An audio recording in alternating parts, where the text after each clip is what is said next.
Onde está a cultura? A cultura está em todos os cantos do Brasil. E com o Instituto Cultural Vale, vamos valorizar ainda mais nossas manifestações culturais. Ao todo, são mais de 200 projetos criados, apoiados ou patrocinados em mais de 160 municípios. Onde tem cultura, a Vale está. Apoiando e valorizando nossa cultura, crescemos e evoluímos juntos. A Cedro Mineração é especialista na extração, beneficiamento e comercialização do minério de ferro. Ser Cedro é desenvolver nossas atividades de forma sustentável e estar na vanguarda da mineração. Hoje, a CEMIG é a maior patrocinadora da cultura mineira. Toda essa energia é a expressão do que somos e do que fazemos.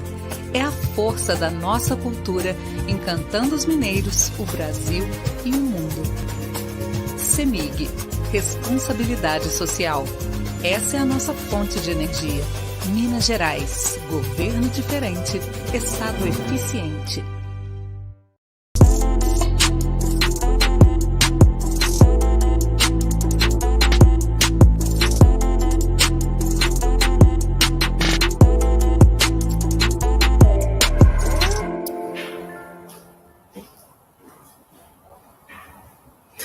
Olá, sejam bem-vindos e bem-vindas à 16ª Cineop, Mostra de Cinema de Ouro Preto, o evento da preservação, da história e da educação. Eu sou a Laura Tupinambá e vou estar com vocês acompanhando esse debate. A 16ª Cineop conta com Lei Federal de Incentivo à Cultura, o patrocínio do Instituto Cultural Vale, da Cedro Mineração e CEMIG, Governo de Minas Gerais, parceria cultural do SESC em Minas, da Prefeitura de Ouro Preto, Casa da Mostra e Instituto Universo Cultural. O apoio é da Universidade Federal de Ouro Preto, da Rede Minas, da Rádio Inconfidência, do Café Três Corações, uma idealização e realização Universo Produção, Secretaria Especial de Cultura, Ministério do Turismo, Governo Federal, Pátria Amada Brasil. Obrigada a todos os parceiros pela soma de esforços para a viabilização desse evento. A 16ª Cineop vai até o dia 28 de junho e oferece uma programação intensa, abrangente e gratuita, aberta para o mundo. Confira a programação completa em www.cineop.com.br. Pessoal, esse debate aborda o tema a preservação de vídeo. A portabilidade e acessibilidade das câmeras e tocadores de fitas magnéticas ocasionaram uma abundância de registros, em especial a partir da década de 1970. Enquanto alguns acervos estão silenciosamente se extinguindo, alguns projetos estão possibilitando seu tratamento e processamento. Essa mesa ela traz uma apresentação técnica de alguns desses projetos. Convido todo mundo a participar, compartilhando esse debate nas redes de vocês. Se tiver alguma pergunta, manda no chat do YouTube, só não esquece de direcionar de quem que você quer ouvir a resposta, tá? Vamos às apresentações dos convidados. É com muita alegria que eu chamo Caetano Correia, do acervo de Djalma Correia, do Rio de Janeiro. Caetano, tudo bem? E o Djalma, tudo bem? Tudo bom. Tudo jóia? A Lorena Maria, que é chefe de acervo e distribuição da TV Senado, do Distrito Federal. Lorena, você tá boa? Tudo o bem, Rui Garnier, do chefe de catalogação do acervo Circo Voador, do Rio. Olá, Rui. E a mediação é da Joyce Scavone, que é professora e pesquisadora também do Rio.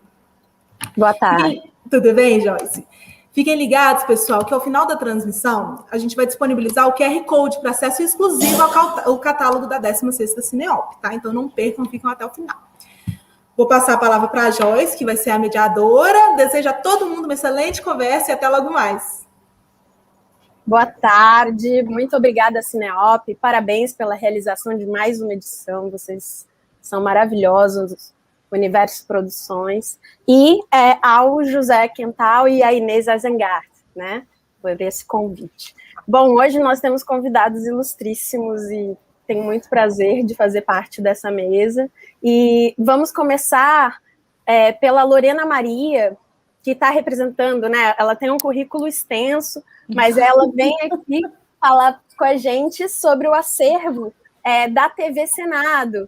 Na história da Cineop e dos encontros de preservação audiovisual, muitas vezes a gente teve profissionais das televisões falando: a gente tem que falar mais sobre televisão, a gente tem que falar mais sobre televisão, e, por favor, Lorena. Obrigada, Joyce. Esse currículo não é tão extenso aqui, mas eu espero poder contribuir, né? Em primeiro lugar, eu quero agradecer aos organizadores do festival, né, por trazerem uma discussão tão necessária quanto essa, né? Quero agradecer a Zá, que é especialista em acervos audiovisuais e compõe, felizmente, a minha equipe.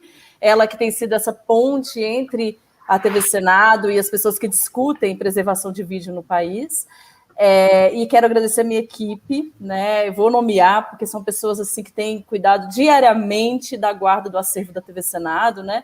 Então, Rômulo, Nath, Eduardo, William, Roberto, Luiz, Léo, Carla e Ingrid, muito obrigado aí. Se vocês estiverem assistindo, estamos juntos. E mais essa, né? Então, para abrir minha apresentação, eu queria mostrar primeiro duas peças que compõem uma campanha da TV Senado de promoção do canal, que justamente traz o nosso acervo, um pouquinho ali do que a gente tem, né, na emissora. Então, Dani, se você quiser, pode soltar aí a primeira peça para a gente começar. Senadora Ideli Sarvati. É a lei que pune com mais rigor os crimes de violência contra a mulher. A Lei Maria da Penha é uma vitória de todos aqueles que querem a paz, que querem a relação sadia, sem violência entre homens e mulheres. TV Senado. Democracia todo dia.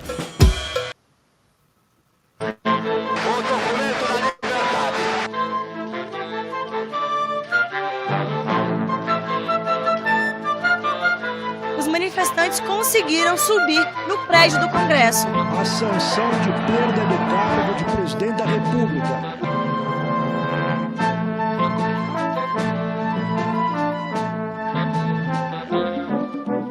TV Senado. Democracia todo dia. Bom, essas peças me enchem de orgulho, né? Porque esse é o conteúdo que a gente trabalha, né? A história do Brasil, assim, né? Ali construída diariamente. E eu acho interessante trazer essa peça, porque ela tem essa linha espaço-tempo, né, do ontem, hoje e amanhã. Né? E se a gente pensar o que é a preservação audiovisual, se não essa guarda que a gente faz do ontem, do hoje e do amanhã. Né? Então, eu queria trazer assim, só para vocês conhecerem mesmo, e a gente iniciar o debate, acho que no debate a gente pode entrar em questões mais técnicas, mas eu trouxe uma apresentação aqui para vocês entenderem o universo aí da TV Senado, o que a gente guarda ali naquele nosso acervo. Dani, pode soltar que a gente vai falando aqui. Né? Então, entramos nesse túnel aí da TV Senado, né? Pode ir para o próximo, Dani, que aí eu vou falando do nosso conteúdo. A TV Senado guarda principalmente a atividade legislativa, né? Eu gosto de falar que essa é uma guarda compartilhada, não é só a TV Senado que faz gestão desse material, né? A gente tem a atribuição de fazer dirigir a captação dessas atividades, né? Então a gente dirige ali os cortes, a gente insere as tarjas, os créditos, a gente faz a transmissão ao vivo, broadcast ou pelo YouTube, e a gente tem versões com libras e tudo, e tem a coordenação de documentação multimídia do Senado, que é quem faz a catalogação e associa cada atividade legislativa que entra no nosso sistema com a descrição, que são as notas taquigráficas que o Senado produz, né? Então, a gente tem ali essa forma de guardar este conteúdo. A gente, né, pensando aqui na TV Senado mesmo, a gente faz a gestão do material bruto que compõe o nosso banco de imagens, né? Esse é com a gente mesmo, e a partir das produções que a gente tem, a equipe de conteúdo, de jornalismo, de produção de programas culturais, interprogramação, o que eles produzem de banco de imagens, a gente tenta gerir, né? Então, é um processo incipiente, a gente está começando agora a formalizar mais isso, para que esse conteúdo já entre de uma maneira padronizada, com o máximo de descrição possível para o nosso sistema, que hoje é digital, né? E aí, as produções da TV Senado em si, né, que são os nossos noticiários, programas de entrevistas, de debate, programas culturais, a interprogramação, que a gente faz uma espécie de controle de qualidade para manter ali os padrões de áudio, de vídeo, né? Evitar que várias versões subam e subam sem correção, e você depois fica com aquele tanto de arquivo, né, no sistema. E a gente faz também a inserção de informações, né, que hoje chegam por meio de um formulário. A gente tem um formulário para entregar o conteúdo que é produzido. E eu aprendi aqui na Mostra de Cinema de Ouro Preto que é na produção que a gente inicia a preservação, né? Então é muito importante que nessa etapa a gente consiga juntar essas informações para oferecer isso para quem arquiva, para quem cuida e faz a guarda desse material. Tem o que a gente chama de material de acervo, né? Eu nomeei assim, mas é aquela produção, aquele arquivo que não está preparado para ser exibido, né? Provavelmente porque ele já compõe o nosso acervo histórico ali. Mas eles são o tempo inteiro movimentados, né? A gente resgata, a gente cede por meio da TV Senado Agência, a gente usa para fazer outras produções, né? E, por fim, o material licenciado, né? Que aí são os documentários ou programas de terceiros, inclusive essas peças mesmo de serviço do governo federal ou de outras instituições, que entram para o nosso acervo e a gente também faz a gestão, né, desse conteúdo com informações. Aproveito até a ocasião aí para convidar todos os diretores, produtores que estão participando dessa edição da mostra, para lembrar que a TV Senado é uma janela de exibição, né, de conteúdo audiovisual, de documentários. A gente, claro, prioriza o conteúdo político, histórico, de interesse social, mas também temos o espaço para programação cultural, até porque está no ato que nos deu origem, né? Mas a gente está aí aberto, né, para essa troca, tá, gente? Então, assim, a partir daquele universo, quais que são os desafios que a gente tem, né? Hoje a gente trabalha com essa ideia, eu que nomeei assim, mas só para entender que existe esse universo inativo, né? Que eu chamo de inativo aquilo que não está programado para exibição, né? Então, no nosso sistema, ele tem o ID dele, que é o ID que define se aquele programa vai para o playout da TV Senado, né? Ele fica zerado, significa que ele está lá guardadinho no acervo, né? E ele pode ser ativado, por isso que tem esse espaço de interseção aí. E aí o desafio maior do inativo, com certeza, é a questão da digitalização. Né? Até 2016, a gente ainda tinha formas híbridas, né, de captação, então a gente ainda tinha beta, fazendo principalmente a parte de arquivamento do conteúdo, a gente captava ainda em XDCAM, aí já estavam chegando os cartões digitais, e a gente, né, claro que passou por um processo longo aí até a gente migrar para o digital. Por que eu digo migrar? Porque a gente ainda tem uma boa parte do acervo que ainda não foi digitalizada. A gente definiu o universo que seria digitalizado porque tinha conteúdos que tinham prioridade, né? E aí, dentro desse universo, 80% já foi concluído, né? Mas é um processo que ainda temos um caminho aí pela frente, né? E esse conteúdo ativo é o que eu coloco que está programado para exibição, né? Então, ele pode até ter esse ID zerado, mas eu sei pelos nossos controles de grade, tudo, que em algum momento ele vai ser ativado para ser colocado no ar, né? E aí o desafio maior é esse controle de qualidade, a entrada dele, para que a gente garanta um arquivamento mais confiável desse conteúdo, né? Pode ir adiante, Dani. Então, hoje a gente, né, teria esses desafios mais claros, né? Que seria, a gente fez em 2019, iniciou uma reorganização da nossa árvore de classificação, né, de produtos da TV Senado. Eu vou mostrar aí depois a carinha que tem o nosso sistema, e vocês vão entender o que é essa árvore, tá?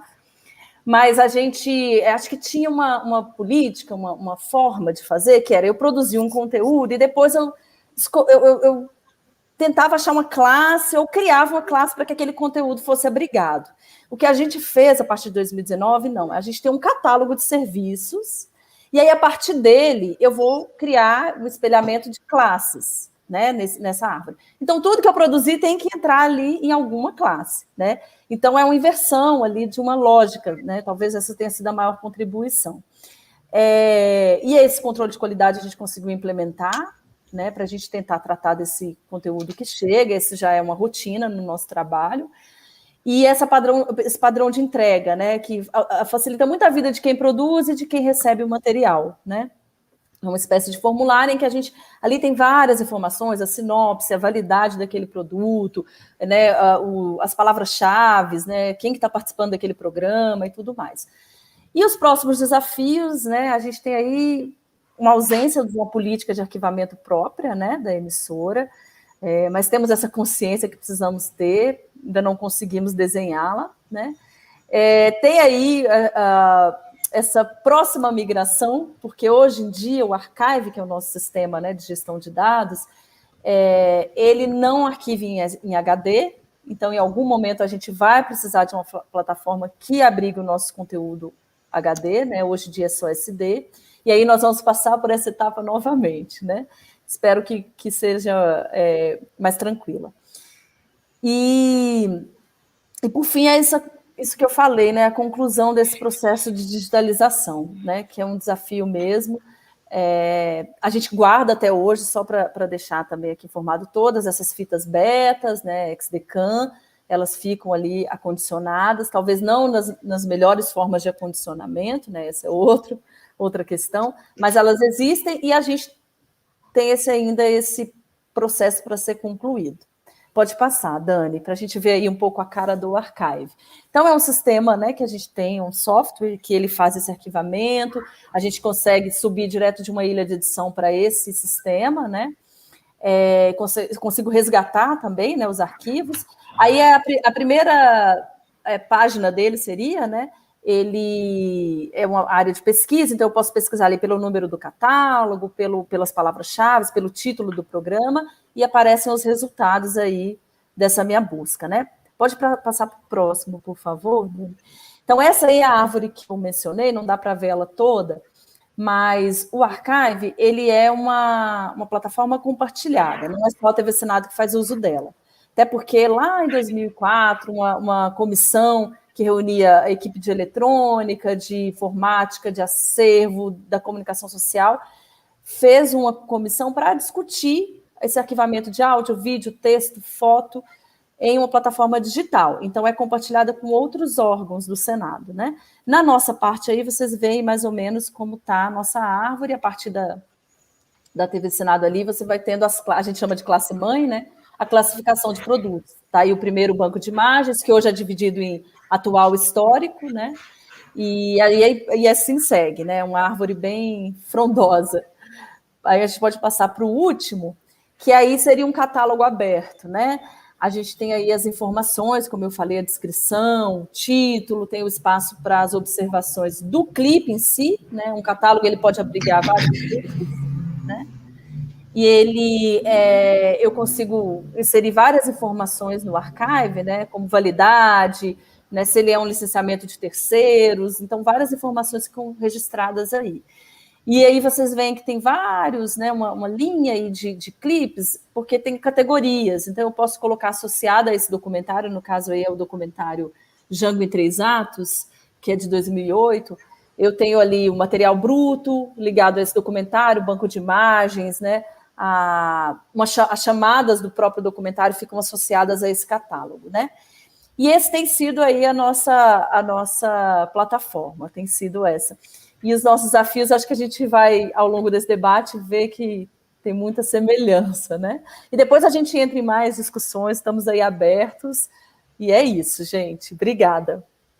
Muito obrigada, Lorena, falando sobre a importância da catalogação, né, do material desde a produção e desse acervo que depois eu até queria te perguntar desde quando, né? O acervo tem materiais desde que ano, que época, e as diferenças que, né, acontecem nesse percurso. Bom, agora eu tenho a honra, né, de convidar, enfim, o Djalma está aí, até fiquei em dúvida se eu chamo o Caetano mesmo, o Caetano, que é filho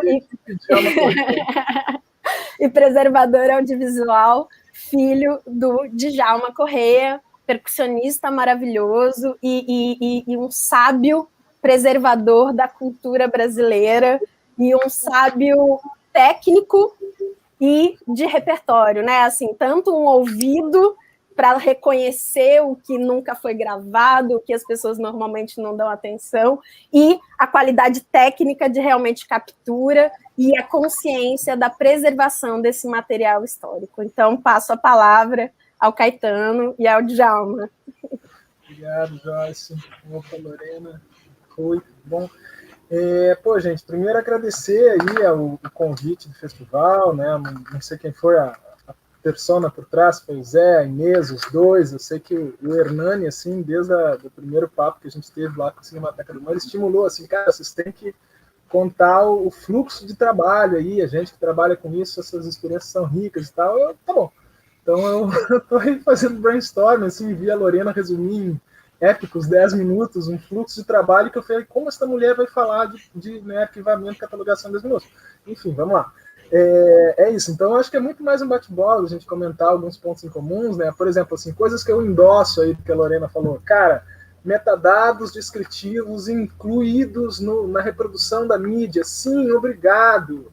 Sabe, tipo, a gente fica falando aqui de metadados, assim, com a equipe e tal, e eu sou o turrinha.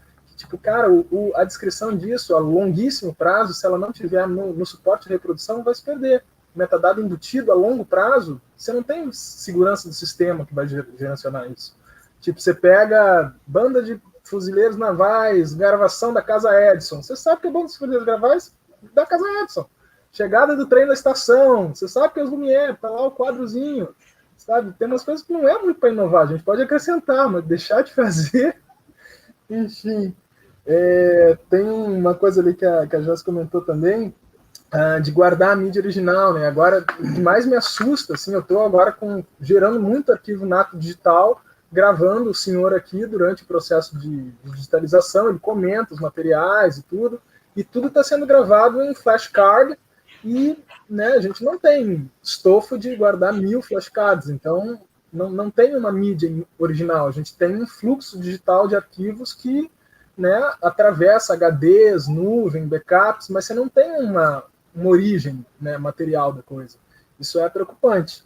A galera que tem estofo para o LTO consegue dar um passo atrás e garantir isso, a gente não. Então, questões. Por exemplo, também tem uma produção colossal e ignorante de conteúdo em relação ao volume, que antes não tinha, né? Porque, que nem o Chico de Assis falou ontem na abertura da mostra, hoje os diretores eles fazem planos de 3 horas de duração sem culpa, porque película, dane-se, você fala filme, eu corto depois. Né? Você está gerando um monstro digital que não há preservação que dê conta, vai ter que ter um corte crítico nisso, assim, do que se produz, para que se produz, né?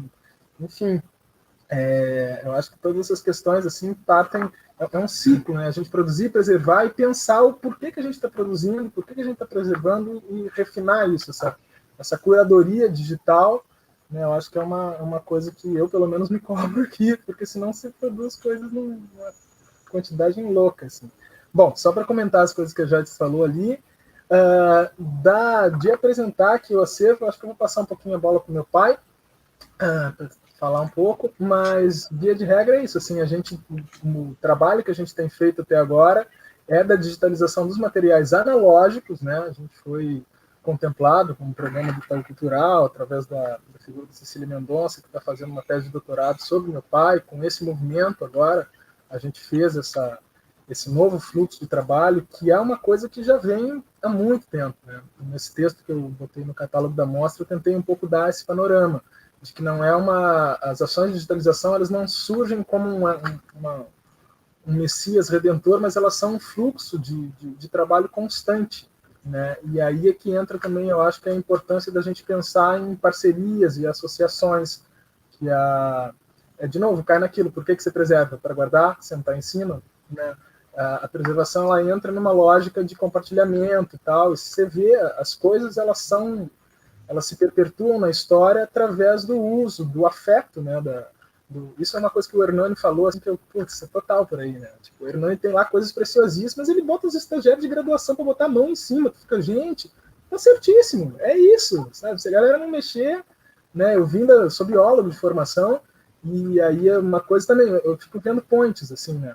A gente tá lá tentando salvar os sapinhos da Amazônia, salvar não sei o quê, aí, tipo, você tem que conhecer para preservar, e você tem que preservar para conhecer, é uma via de mão dupla.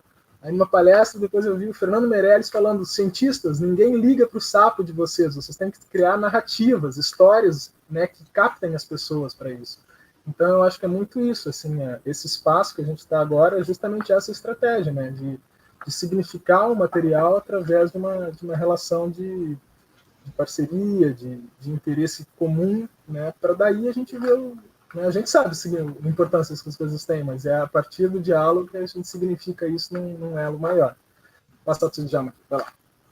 É isso aí, minha gente. Fala, bom esse contato aí com minha cidade natal, Ouro Preto, que, no fundo, é onde eu dou meus primeiros passos nessa investigação que eu venho, através desses anos todos, fazendo. Ouro Preto, eu acho que foi o pontapé inicial, né? Subindo na torre, tocando sino, fazendo Zé Pereira de lata na rua, aí no Antônio Dias. Então, aí eu acho que está o começo de tudo.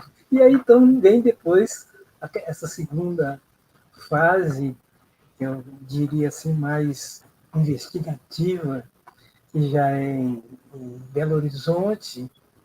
Eu, ao lado do estudo que eu faço de eletrônica, eu faço também de música, e começo a tocar também. E aí, então, me inspira todos esses universos, né? Essas procura, né? Incessante desses mundos. E depois, em seguida, a ida para a Bahia. Então, aí a coisa toma um sentido assim, muito mais profundo, muito mais profissional, vamos dizer. Então, o Dr. Reuter me empresta um gravador e eu começo a gravar os terreiros. Então, é um trabalho que eu começo a fazer de uma forma bem constante, gravando os terreiros da Bahia. E foi aí, talvez, o início do meu interesse em fazer um trabalho contínuo disso, pelo universo que é essa cultura afro-baiana, vamos dizer. Então, aí eu explorei muito todos esses terreiros, quando era permitido, que nem sempre era permitido, mas fui gravando tudo isso até um momento que eu consigo comprar um gravador profissional, muito conhecido dos cineastas, que é o Nagra. Eu consigo o Nagra 4, então aí a coisa toma uma dimensão maior, com um nível técnico assim bem alto. E nisso eu continuei durante muitos anos, primeiro na Bahia, depois eu comecei em Salvador mesmo, depois as cidades assim em torno de Salvador. Fui ampliando essa minha busca, primeiro no estado da Bahia, depois fui para Pernambuco, e fui abrindo esse leque até um determinado momento que surgiu a oportunidade de fazer por todo o Brasil. Então, aí a coisa tomou um vulto ainda maior ainda. E esse material, realmente, eu tomei muito cuidado em mantê-lo de uma forma bem, assim, vamos dizer, bem guardado, né? São gravações em fita, né, uma velocidade profissional 7,5, estéreo, e por, sei lá, talvez por um lampejo, assim, eu resolvi eu vou fazer um backup de todo esse material. Foi a salvação, porque grande parte desse material, ou uma parte desse material, eu fiz através do apoio que André Midani, então diretor da Polygram aqui no Brasil, me deu para que eu viajasse pelo Brasil e gravasse tudo isso. E então todo esse material que eu gravei, que eu filmei muita coisa em Super 8, filmei e fotografei também, quase 10.000 slides em preto e branco colorido, além das gravações. Então, é um material assim que eu sempre tive muita atenção em pensar como é que eu vou preservar tudo isso. Até então, era uma coisa assim meio vamos dizer assim, amadora. A partir do momento que nós conseguimos o apoio do Itaú Cultural, a coisa tomou um outro nível, então eu tenho conseguido manter esse material e digitalizar, que essa é para mim também a grande saída da coisa, que é a digitalização para posterior divulgação desse material. Claro que eu tenho um certo cuidado nessa divulgação, porque eu tive assim, problemas muito sérios, inclusive com a própria Poligram, que a partir de um determinado momento o André Midani me chamou e disse: João, vai se comemorar os 100 anos do som gravado, e cada gravadora vai apresentar um material que acha que é assim importante. Eu achei que o que a Poligram poderia mostrar exatamente essa pesquisa que você vem fazendo, então eu queria que você fizesse assim, um apanhado do que se fez até agora. Nós vamos fazer. Então, foi 100 anos do som gravado, esse material que eu recolhi pelo Brasil e fora, uma faixa de cada uma dessas expressões, e isso foi feito em disco, mas uma edição super limitada, foram 300 discos, que foi essa Folclore do Brasil. Isso foi para comemorar os 100 anos do som gravado, foi essa ideia de André Midani, e foi dada uma para cada um diretor de gravadora do mundo. E daí nunca mais nada mais saiu a respeito disso, porque houve um interesse muito grande da Abril Cultural, da várias outras editoras, em colocar. Uma das propostas era de fazer fascículos semanais, colocando nas bancas de revistas. Tá, eu achei a ideia maravilhosa. Então, vamos começar a história. E aí, então, veio a primeira pergunta: vem cair os direitos autorais. Aí o pessoal diz: não, isso não tem direito autoral, isso é domínio público. Eu digo: opa, peraí, um momento.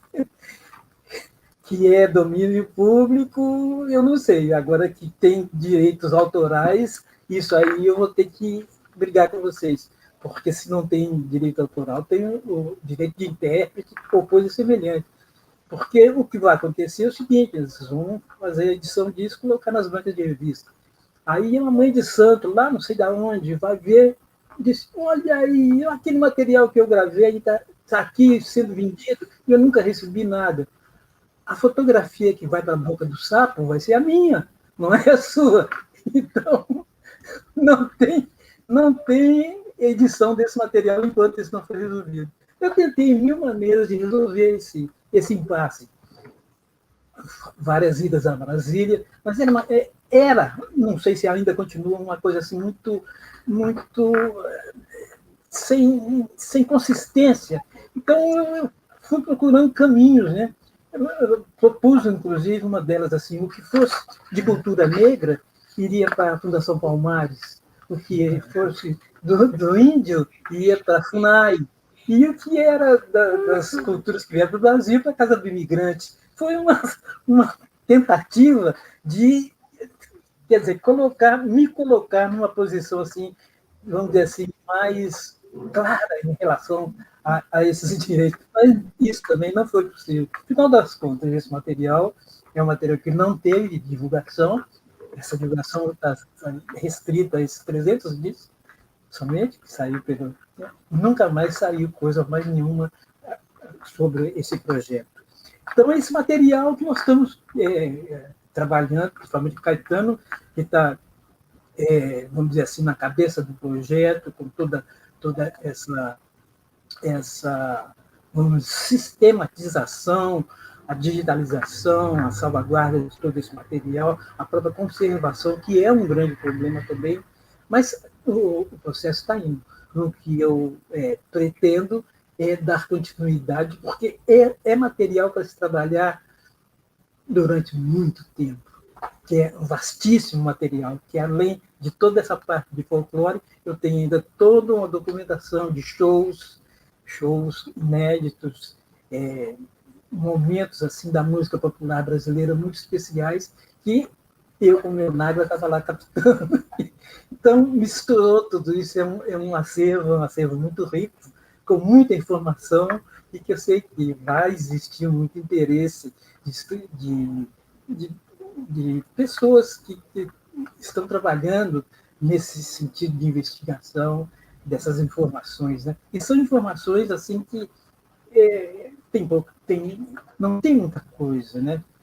Eu, por exemplo, eu tive essa felicidade de fazer a gravação profissional com Magra, que é a parte de áudio, fiz as fotografias em 35mm com as Nikons e Canons da época, e Super 8. Eu trabalhei bastante coisa com Super 8 também. Então, são essas 3 plataformas que a gente vai trabalhando e vamos ver o que a gente pode dar os próximos passos. Obrigado por esse papo.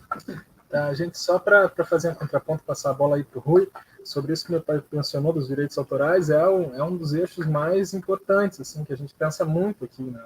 E, enfim, ele falou das estratégias que na época, né, ele pensou como possíveis e tal, que a gente vê agora, assim, como sendo não só respaldado, né, nível de cultura popular, assim, de preservação, é entrar em contato com essas comunidades. Então, a nossa grande estratégia, na verdade, é procurar parcerias de pesquisadores, de produtoras que queiram, né, registrar essa devolutiva que a gente quer fazer desse material, é voltar essas comunidades, esses grupos, e tentar entrar em contato ou com os descendentes, os herdeiros dessas tradições, desses registros, e não só promover um reencontro deles com registros, né, de 40 anos atrás, que provavelmente eles nunca viram, é só uma lenda ali, do fulano, que tal, não sei o quê.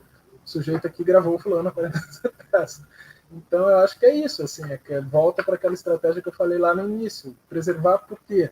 Qual o sentido disso? Eu acho que o sentido é essa volta, esse reencontro consigo mesmo, né? Então, acho que por aí a coisa se significa. Enfim, muita coisa para falar, mas vou passar a bola aí para o Rui, depois a gente bate o papo.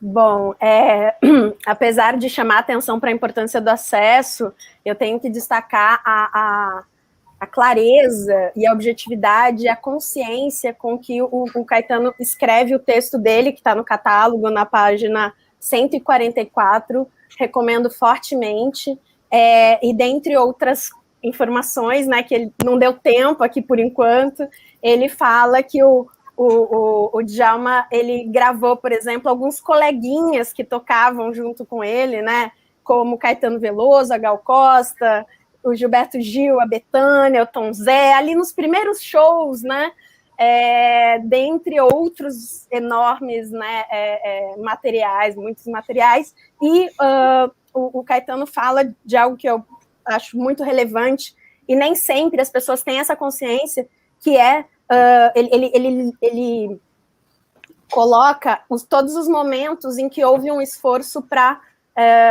transcrever esse material original para outros materiais, novos materiais, CD-ROM, e agora, né, há menos tempo para o digital, né, e ele lista várias iniciativas de digitalização. Em algum momento, de forma muito consciente, ele fala: voltamos a digitalizar os slides originais, né? E ele ainda coloca uma nota importantíssima, assim, né? Os diapositivos, isso que a gente costumava chamar de slides, que rodavam naquela rodinha, nem todo mundo que está assistindo a gente sabe o que é isso. Mas não existe pelo menos, né, o Caetano coloca essa informação de uma definição de como preservar e como dar acesso, ou seja, migrar para uma outra forma de acesso esses diapositivos, né, esses slides. Então, recomendo fortemente o texto, e acho importante também dizer que parte desse material está divulgado no site Sotaque do Samba. E aí, vou passar para o Rui Garnier, que eu acho que, assim, temos que felicitar o tema dessa Cineop, anos 1990. E aí, quando você busca no catálogo da Cineop o nome de Rui Garnier, ele é a intersecção das 3 mostras, né? Então, a gente falou do acesso, né? Estudantes meus alunos trabalham, por exemplo, com o acervo da TV Senado, né? Essencial que eles tenham acesso, a gente consiga o acesso ao acervo do Djalma. E aí, o Rui Garnier agora, né, em outras mesas, ele vai ocupar outras personas, mas agora ele está aqui para falar para a gente do acervo, né, do trabalho que ele realiza desde 2011 no acervo do Circo Voador. E última fala, né, antes de passar a bola, tem um filme na Mostra Preservação, tanto sobre o acervo do Djalma, quanto o longa-metragem sobre o Circo Voador, A Nave. Vamos lá? Bom, boa tarde. Oi, Joyce. Oi, Lorena. Oi, Caetano. Queria agradecer ao Zé Quental e à Inês e à equipe, todo o pessoal da Universo Produção, enfim, em nome da Laura, que foi com quem eu conversei. E, bom, para ser muito, para ir direto ao ponto, né, eu fui chamado no segundo semestre de 2011 para trabalhar no acervo do Circo Voador. Era um acervo que já existia, mas nunca tinha tido um fôlego, digamos, mais profissional e técnico.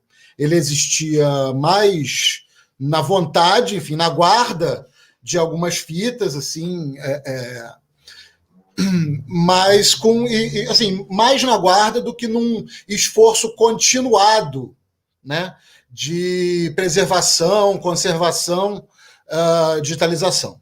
Essas eram coisas que existiam, e existia uma preocupação sobre isso, mas só a partir de um prêmio, né, na verdade, um projeto baseado em renúncia fiscal municipal, acontecido nos preparativos dos últimos 30 anos, só com isso o Circo Voador teve recursos, né, para bancar um projeto, um pequeno projeto, de um trabalho mais substancial, né, técnico, com gente formada para isso e tal.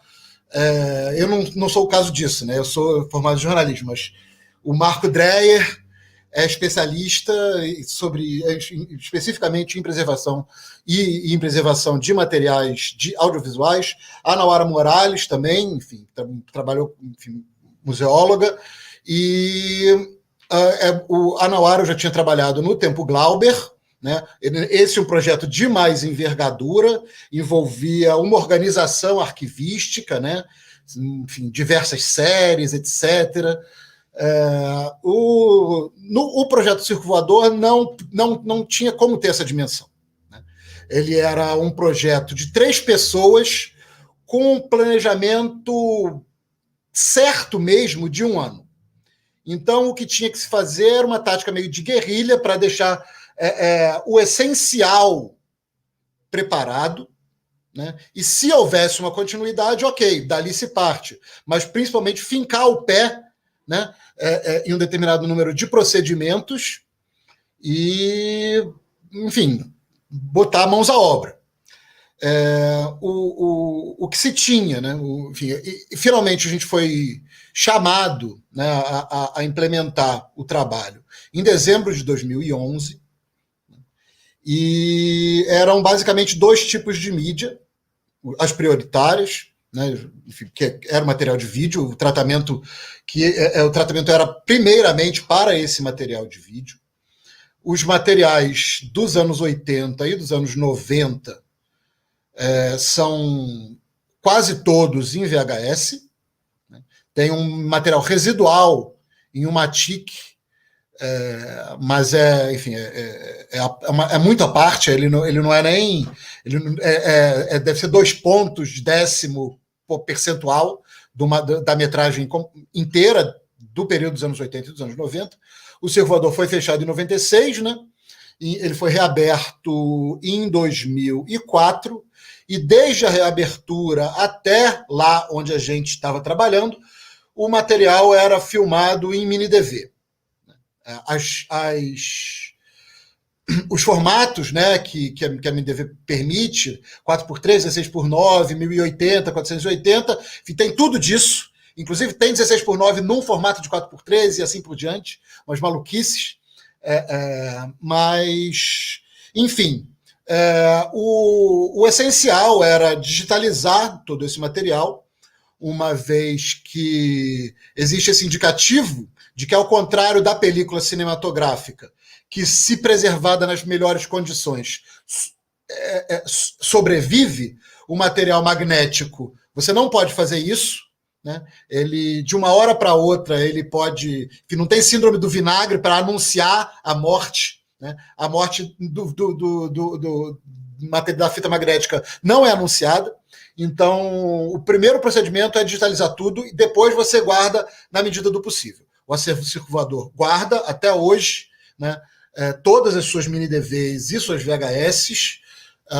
Não temos uma sala de guarda separada de uma sala de trabalho. A gente sabe que isso não é o ideal, mas também é aquilo de que a instituição dispõe. O Circo Voador não é um organismo de Estado, né, que dispõe de um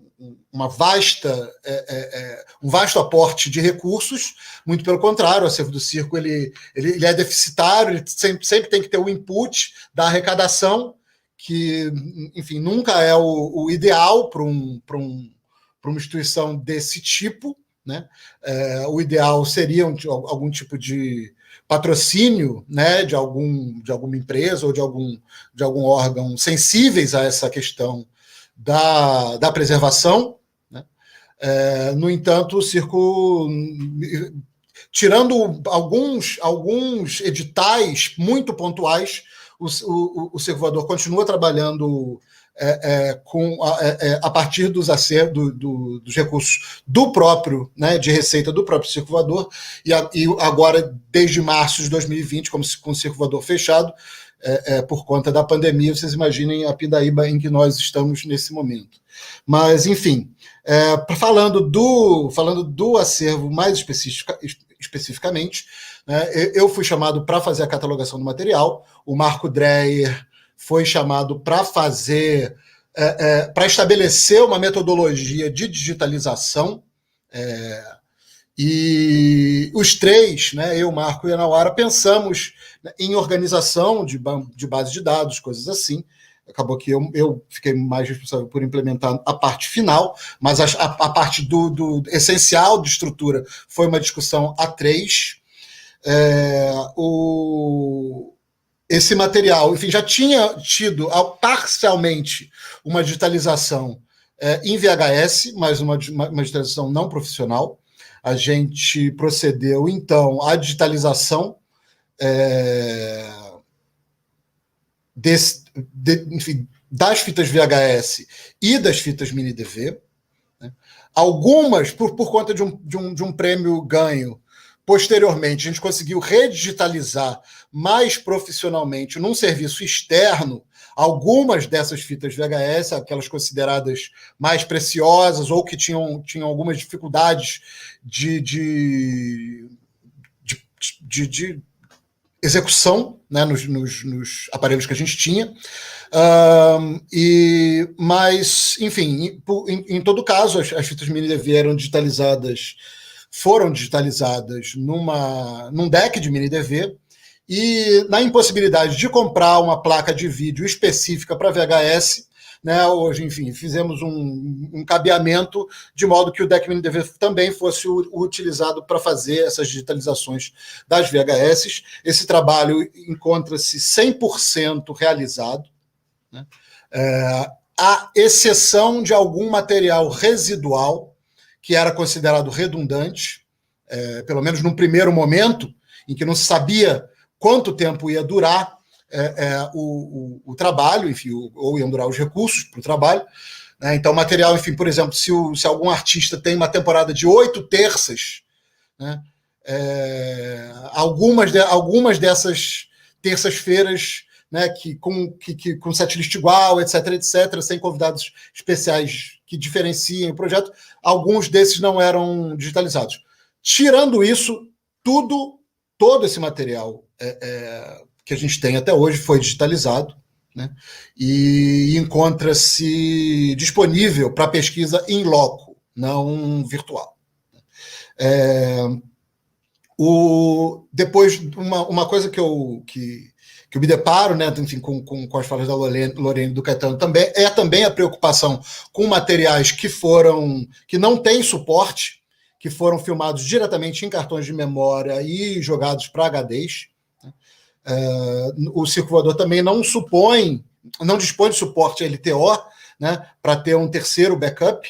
Né, o Circo trabalha com um HD de guarda e um espelho, né, sem um terceiro que possa dar um suspiro, né, um controle maior, né, enfim, porque enfim, todo mundo sabe que para um HD falhar não é tão difícil assim. Para 2 HDs falarem ao mesmo tempo é muito mais difícil e é um azar gigantesco, mas esse é um azar gigantesco que pode acontecer e, idealmente, você tem pelo menos 3.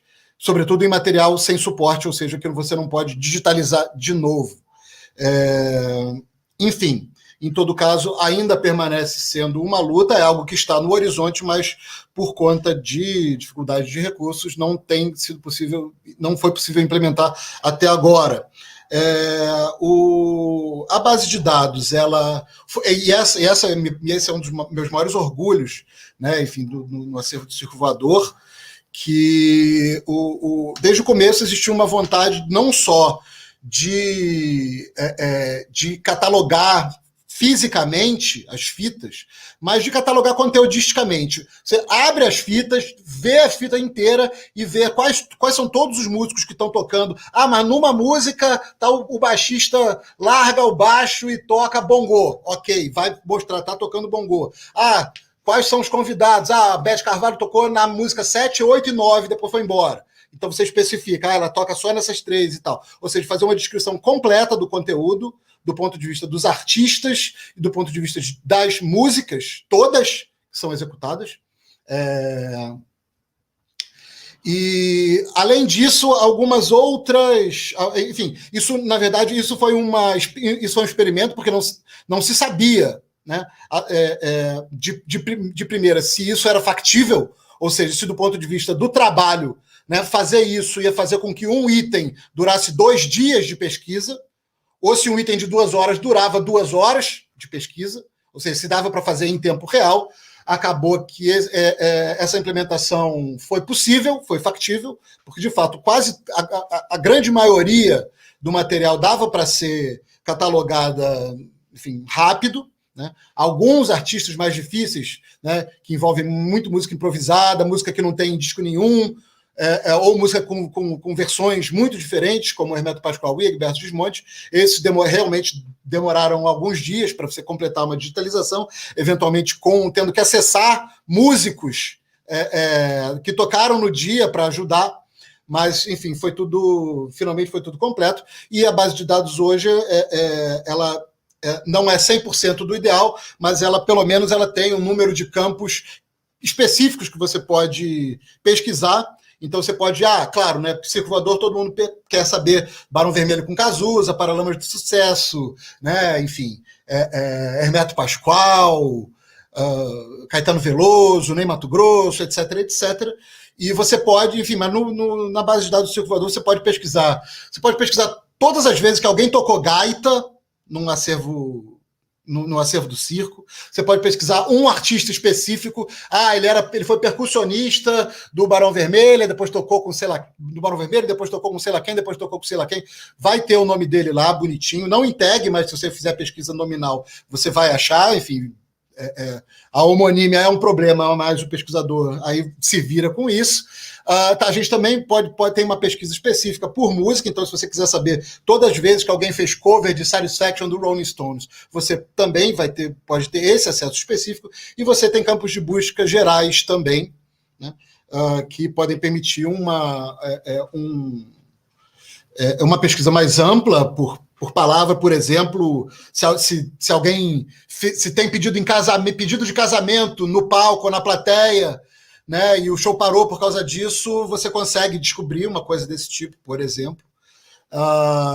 Então, enfim, esse a gente acredita que uma catalogação de conteúdo dessa especificidade, ela qualifica, né, o acervo para a busca de outros materiais, que seria muito, muito, muito mais difícil, né, para o pesquisador se não tivesse esse nível de especificidade.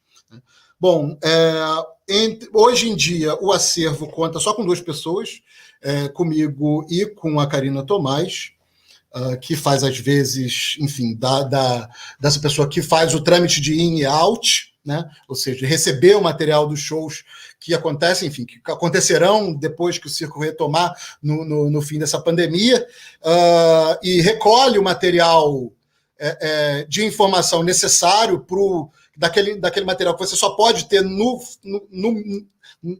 calor da hora, né? Tipo set lists, lista de permissão de entrada na segurança, essas coisas assim, para depois ajudar na catalogação, enfim, uma coisa de que eu não dispunha, né, para catalogar todos os materiais dos anos 80, dos anos 90, do começo dos anos 00 e 10 e assim por diante. Eu acho que é momento de parar por aqui, né? Enfim, tempo para deixar um espacinho, né, para, sei lá, perguntas e observações, comentários. Agradeço novamente a paciência e a atenção de vocês. Obrigada, Rui. Eu acho que um link perfeito, né? Porque a gente volta à fala da Lorena sobre catalogação, né? A importância de descrever esse conteúdo audiovisual. É um nome que apareceu aqui do Rui, na fala do Rui, que é o Marco Dreher, também aparece no texto, né, do Caetano. Então, vou propor mais uma rodada, né, para vocês pontuarem, complementarem ou perguntarem. Obrigada. Show. Vou pegar o embalo aqui, já que você falou do Dreher. Enfim, é um time enorme de pessoas que a gente ficaria aqui 1 hora só agradecendo, assim, muita gente, mas dado citado, sim, o Dreher, dá para ouvir assim, o Dreher na fala do Rui, porque são orientações que a gente também recebe aqui. Ele é um dos nossos consultores na parte de vídeo, e também trabalha com áudio, né? Agora que a gente está com todos os nossos gravadores de fita rolo sob manutenção, o Dreher assumiu assim, uma frente de digitalizar um bom lote, e a gente segue numa parceria muito linda. Assim. Isso daí, Rui, que você falou no finalzinho, né, dessa qualificação descritiva dos vídeos, cara, isso é uma tecla que eu bato constantemente, assim, com todo mundo que trabalha assim, com a gente, né, de assumir uma postura arquivística, uma postura de revisão de acervo no manuseio do material, porque agora eu vou ver isso daqui. Que legal, um dia eu vou descrever. Cara, não dá tempo. No nosso conteúdo não dá. Então, tá vendo uma coisa, bloquinho na mão, anotando, sabe? E aí, mesmo que não seja nos melhores padrões do mundo, mas, cara, faz um TXT com o mesmo nome do arquivo, bota do lado, depois a gente vê como é que se veicula isso numa base de dados, Dublin Core, lindo. Mas, sabe, se o processo de descrição ele não for acontecendo para e passo com o manuseio do material, sempre se coloca uma etapa à frente, assim. Eu acho que é uma coisa que tem que andar junto, né? Eu tento fazer isso, assim. Esse negócio que o Rui falou também do backup de 2 HDs, que bom, né? É isso, é a etapa inicial, é o mínimo para ter alguma solução, alguma garantia. O que a galera fala, assim, que é o mais resiliente é o backup 3-2-1, né? Isso em várias frentes, fotografia, imagem, tal, que Esse é bom, não sei quantas pessoas estão familiarizadas, mas eu sou o arauto do backup 3-2-1, que é 3 cópias, 2 mídias diferentes, uma em local remoto. Cara, isso daí, se tu perder é porque foi vontade divina e tem que aceitar. Mas a chance é mínima, né? Porque essa cópia em local remoto, cara, te garante horrores. E às vezes, por exemplo, você tem várias cópias que tá tudo no mesmo lugar. Cara, leva uma para casa da tua avó, da tua mãe, bota na casa da namorada, sabe? Se saltarem na tua casa, não vão levar tudo, entendeu? O que a gente mais vê assim, é pesquisadores que tem tudo em casa e aí tem um assalto, um incêndio, acabou, tudo, uma vez só. Então, de novo, volta aquela ideia do compartilhamento de responsabilidades e gestão, né? Não centralizar as coisas, tentar parcerias que, claro, na base da confiança, né, que tenham um histórico de responsabilidade em lidar com esse tipo de material, mas eu acho que é por aí. Só uma coisa que você falou ali do site dos Sotaques do Samba, ele está momentaneamente fora do ar porque a gente está migrando. O novo site vai ser Acervo de Djalma Corrêa.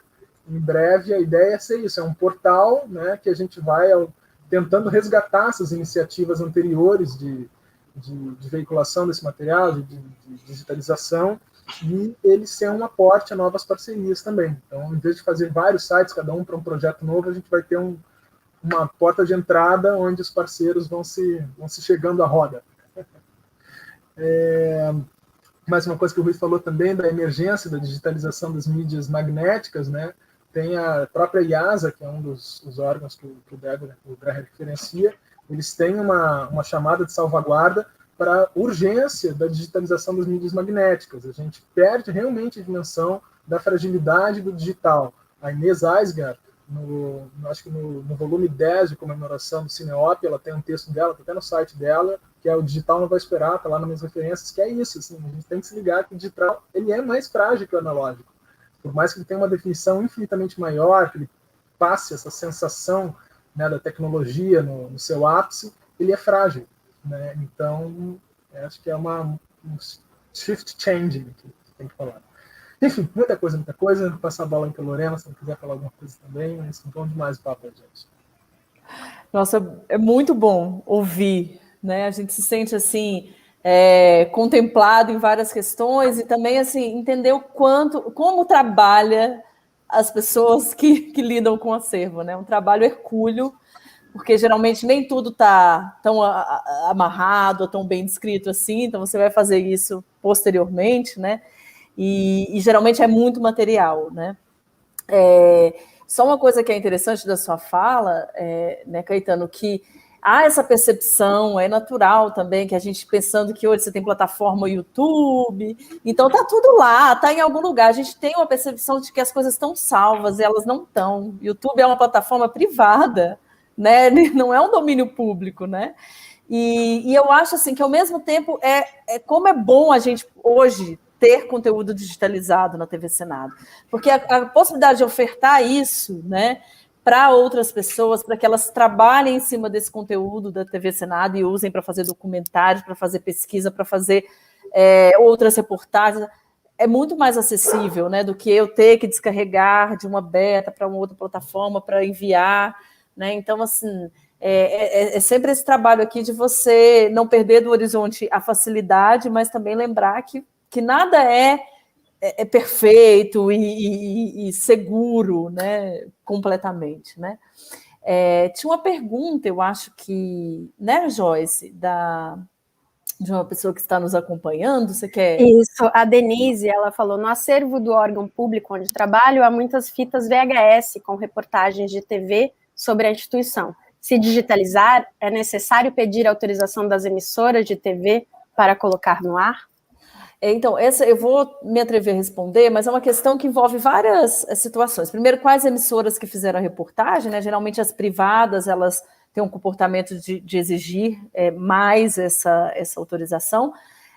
Eu, até por lidar com as questões de direitos autorais, eu sou do favor do comunique sempre, porque por mais que a reportagem foi sobre o órgão público que você trabalha, as imagens captadas não são desse órgão público. Quem ligou câmera e captou foi uma emissora, foi uma equipe de reportagem, né?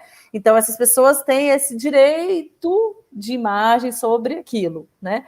E é uma via de mão dupla, porque quem foi captado também tem o direito da imagem que ofereceu e tudo mais.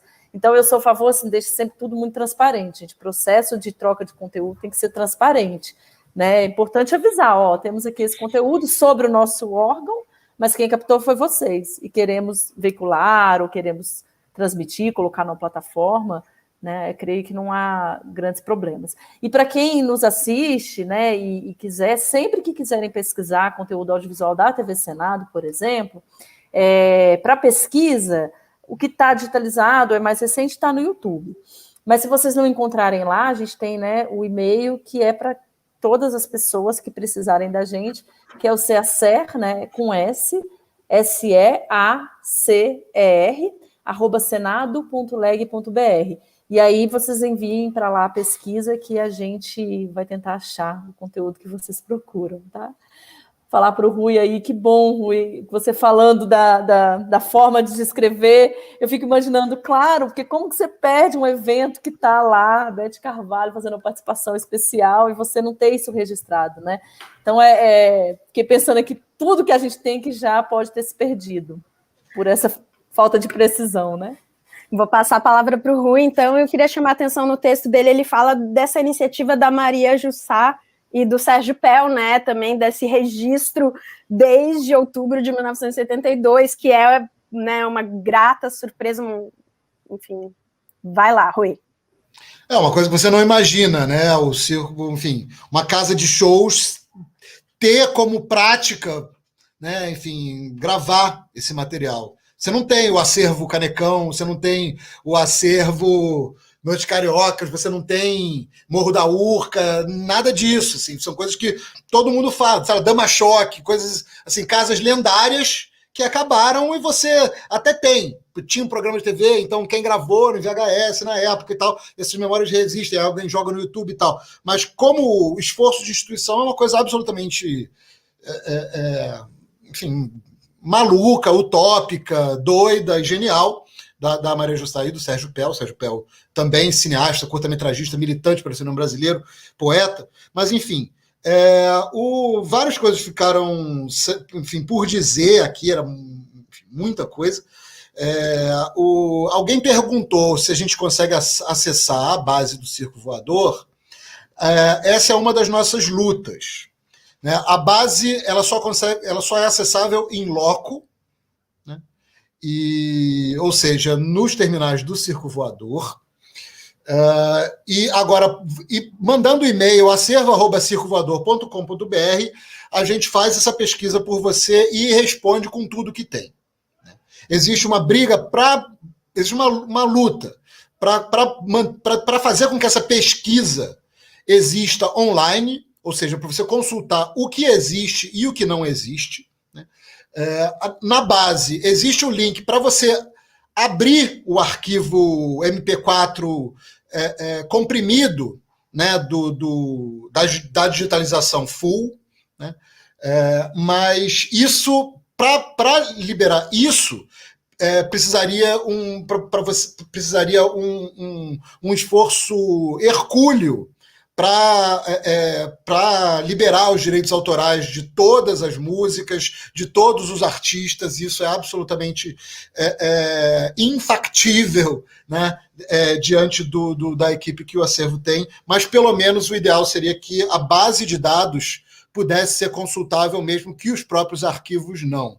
Em todo caso, o acervo do Circo Voador produziu 2 catálogos que contém informações sobre tudo que a gente tem de 1982 até 1997, e outro que é de 2004 até 2009.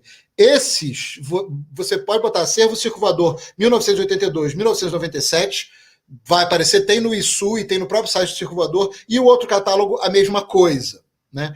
Essa catalogação, que já está toda completa, digitalização, catalogação, tudo bonitinho, né? Isso já está entregue.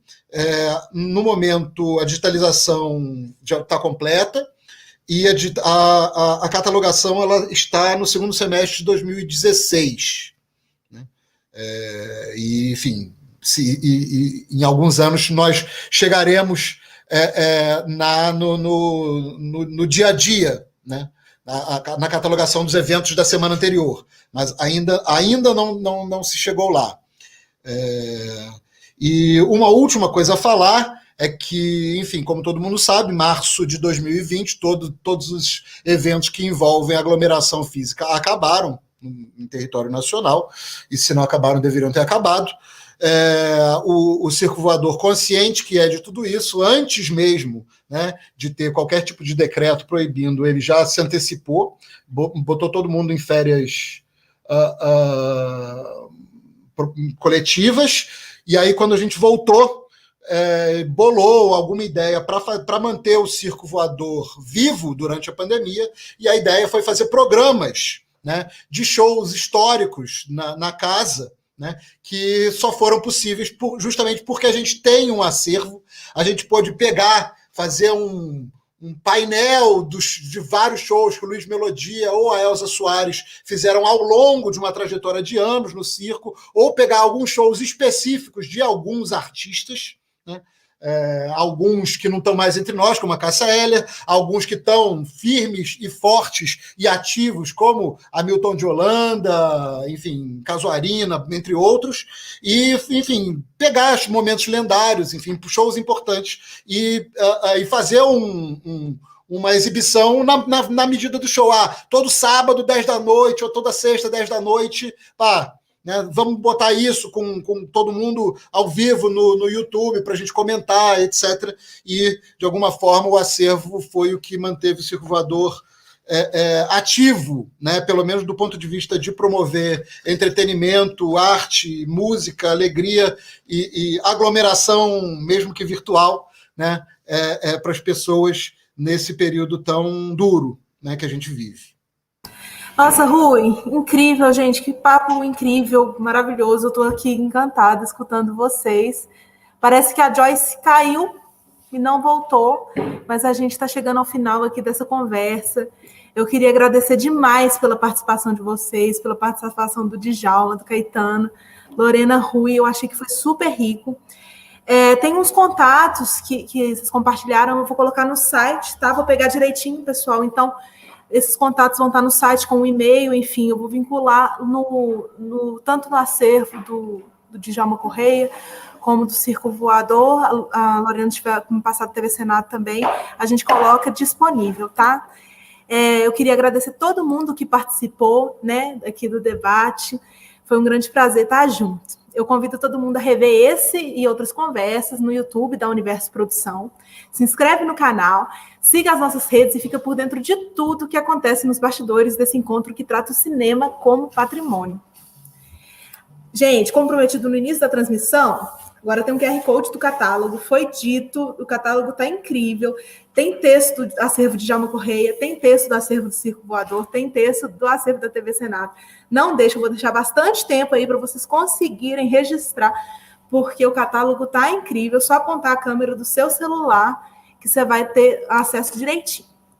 Logo mais, daqui a pouquinho, às 18 horas, a gente tem a roda de conversa Arquivos, Mito e Realidade, da série Encontro de Cinema.